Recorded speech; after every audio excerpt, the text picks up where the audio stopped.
Good morning मित्रांनो. कालपासून आपण एक बातमी नेहमी पाहत आहोत. ती बातमी म्हणजे राजेश एक्सपोर्टमुळे एलआयसीचे पैसे पाण्यात गेले. खरंच एलआयसीचा पैसा पाण्यात गेला? अजिबात नाही. वास्तव काय तिथे मी आज तुमच्या समोर मांडतोय. मी अजय कुमार माहुरे, बुलढाणा ब्रांच एलआयसीचा एक अभिकर्ता आपल्या समोर सांगतो की खऱ्या अर्थाने एलआयसीचा पैसा कुठे आहे आणि पैसा कसा आहे. मित्रांनो, राजेश एक्सपोर्ट नावाची एक कंपनी, ज्या कंपनीमध्ये एलआयसीने काही पैसे गुंतवले होते. एलआयसी ही शेअर मार्केटमध्ये सुद्धा काही पैसे गुंतवले. काही पैसे हे अॅन्युटी प्लॅन मध्ये असतात, काही एसआयपी मध्ये असतात, तर काही पैसे हे ट्रॅडिशनल प्लॅन मध्ये, जिच्यात गॅरंटेड तेवढेच पैसे मिळतील. जशी आपली भारत सरकारची जी करन्सी नोट आहे, जशी 500 रुपयाची नोट असेल त्यावर लिहिलेलं असतं की मैं धारक को 500 रुपये अदा करने का वचन देता हूं. भारत सरकार जबाबदार आहे त्या गोष्टीला.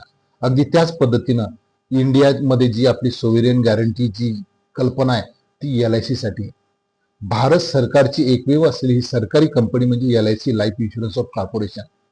आणि ही कंपनी भारत सरकारची आपला एकन एक रुपया द्यायला भारत सरकार बांधिले असं आपल्या भारतीय राज्यघटनेमध्ये नमूद आहे. भारतीय राज्यघटनेच्या कलम 47 मध्ये ते दिलंय. बघा काय झालंय मित्रांनो. खऱ्या अर्थानं जेव्हा अशा न्यूज, फेक न्यूज चॅनल, वेगवेगळे चॅनल प्रसारित करतात, त्याचं सगळ्यात महत्वाचं कारण त्यांचा टीआरपी वाढवणं. याआधी मागच्या वर्षी अशी बातमी आली. ती बातमी होती की अडाणीमुळं भारत सरकारची एलआयसी बुडली. का हो, बुडली का एलआयसी? नाही, उलट एलआयसीला खूप मोठा नफा झाला.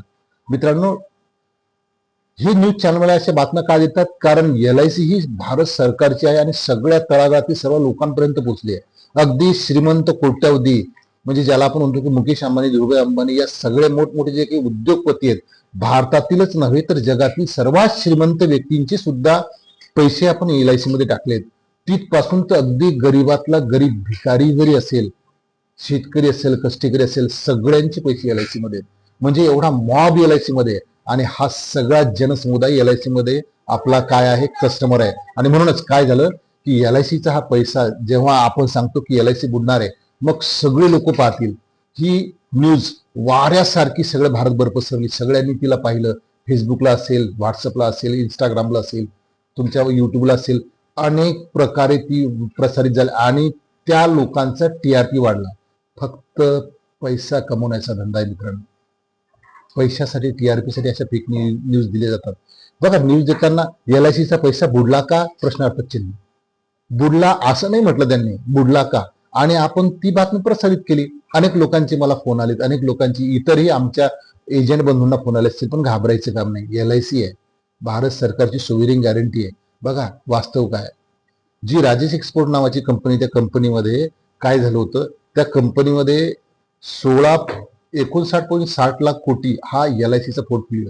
बरं, परत ऐका, 59.16 लाख कोटी रुपयाचा एलआयसीचा पोर्टफोलिओ. आणि राजेश एक्सपोर्ट मध्ये आपण पैसे किती गुंतवले? फक्त 350 कोटी. फक्त.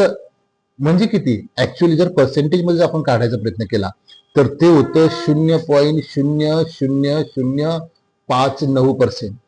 परत एकदा ऐका, किती टक्के गुंतवले पैसे आपण एलआयसीच्या एकूण संपत्तीमधील किती टक्के राजेश एक्सपोर्ट मध्ये गुंतवले? परत ऐका, 0.000059%. अर्धा टक्काही नाही.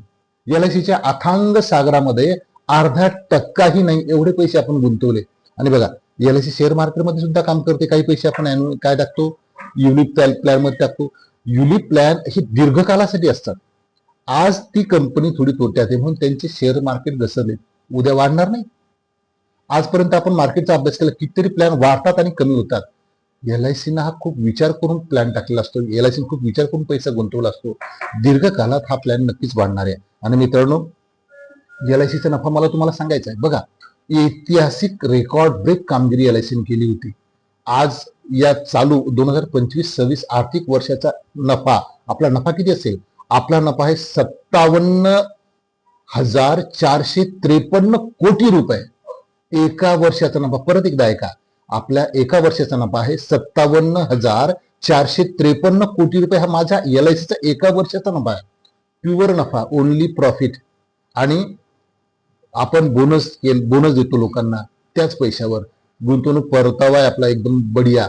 त्यानंतर तिजोरी, एलआयसीची तिजोरी बघा, लक्षात घ्या, जानेवारी, फेब्रुवारी, मार्च या 3च महिन्यात एलआयसीनं 2026 मध्ये पैसे कमवले 23,467 कोटी रुपये. एवढा 3 महिन्याचा नफा आहे. आणि एवढ्या गोष्टीमुळे LIC ला कसलाही धक्का नाही आणि कधीच राहणार नाही. त्याचं कारण असं आहे की LIC सरकारी कंपनी. आता असे फेक नेरेटिव्ह तयार करायचं कारण काय? LIC सरकारी संस्था आहे. विरोधक काय करतात? जे विरोधक असतात, राजकीय विरोधक, ते LIC ला असं जर नाव ठेवलं तर ती बातमी प्रसारित होते. लोकांना असं वाटतं की चला विरोधक आमच्या बाजूने, विरोधी पक्ष जे आहेत आमच्या बाजूने लढतात कारण आमचा पैसा LIC ला आहे.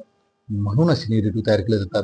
TRP वाढवण्यासाठी, न्यूज चॅनलचा TRP वाढला पाहिजे, त्यांचं उत्पन्न वाढलं पाहिजे, यासाठी सुद्धा हा अशा पद्धतीने नेरेटिव्ह तयार केले जातात. आणि म्हणून मित्रांनो, मला तुम्हाला खात्रीशीर सांगायचंय, अजिबात घाबरायची गरज नाही.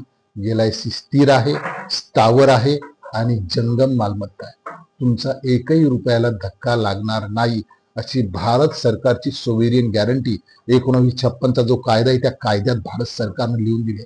आणि म्हणून तुमचा, आमचा, सर्वांचा पैसा अगदी सेफ आहे. आम्ही सदैव तुमच्या सोबत आहोत. LIC जिंदगी के साथ भी, जिंदगी की बात भी. धन्यवाद. Thank you so much. धन्यवाद.